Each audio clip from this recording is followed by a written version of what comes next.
In my lifetime, I will witness dystopian novels turning into my living nightmare. Now, I've read many books in my days. I'm a book nerd. I'm on the school book quiz team, and at one point I had 8 books out and was reading 100 pages of each book each night. Yes, that really happened, and yes, I'm still catching up on the sleep. Anyway, lately I've read 3 good books. The Territory by Sarah Govett, Philip Ree's Mortal Engines, and Suzanne Collins' The Hunger Games. Now, I recognise something about these books. They're dystopian. Now, I'll define dystopian for you. It is an imagined state or society in which there is great suffering or injustice, typically one that is totalitarian or post-apocalyptic. Here's the thing. These books were all in the future and after a certain crisis. The Territory is after a mass rise in sea level. Mortal Engines is after loads of nuclear conflict and climate change, meaning that the Earth is scorched. And Hunger Games is a mixture of both political and environmental factors. However different these 3 books are, they all make the same prediction. And these are far from the only examples. In literature, you have Giver, Brave New World in 1984. In film, you have Equilibrium, Blade Runner, and I could even go as far to say that Star Wars is dystopian. And then in children's media, you have films like Wall-E, Disney films, Pixar films that predict an unhealthy, brainwashed society. All over the news, you hear worries over global warming and nuclear war. But despite all these fears, people are still talking over empty discussions, an example being Brexit. I mean, some people still think that global warming isn't even a thing. How stupid can you get? But in my lifetime, will this really happen? Yes, it will. Firstly, I'm talking about nuclear war. In 2018, there was a lot of tension between loads of nuclear superpowers, with the chances of them stockpiling and World War III coming onto the horizon. Firstly, North Korea. North Korea itself is a dystopian faction. With the help of any state or country, they could maybe trigger World War III. Secondly, Russia.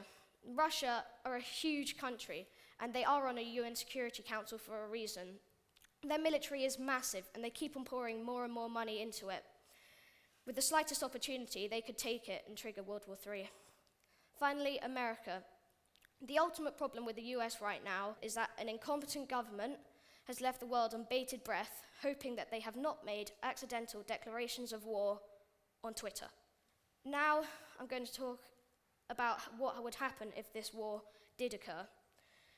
The influencers of this war are cold-minded killers, and when they won, they would ultimately create a really, really controlling government, e.g. the Hunger Games and the capital of Panem. During this war, a few nuclear warheads would ultimately intoxicate a certain ocean. This would take away a huge primary source of food in fish. Now, on the topic of oceans and fish, I'm going on to my second point, global warming and the rise in sea levels. With annual temperatures increasing, and in the summer of 2018, temperatures of around 30 degrees centigrade in the Arctic, the rise in sea levels will become worrying. When the sea levels will rise, coastal cities like New York, coastal states like Florida, and islands like Hawaii would be completely destroyed. This loss in population and space would be catastrophic, as well as fresh water being completely intoxicated by the salt.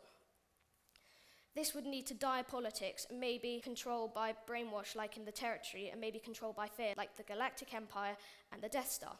How would you like it to walk 2 miles and then suddenly be breaking the law and out of bounds? Well, if the rise in sea levels does happen, this is what's going to happen. They are protecting you, they would say, but in the galaxy far, far away, how did that go? I'm just saying. Now I'm on to the heat of the Earth.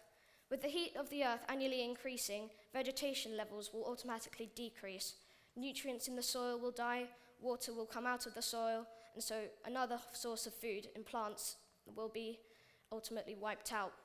This would again lead to a loss in population, and maybe the government would have to kill more people in the older generations just to feed the younger ones. In my mind, this will fuel a dystopic government. So now I'm done. I've said everything, I've done everything. So now I actually want you to think about what I've said, because right now we're heading down the road of 23 people being killed or killing each other just so people can stay in power. Thank you.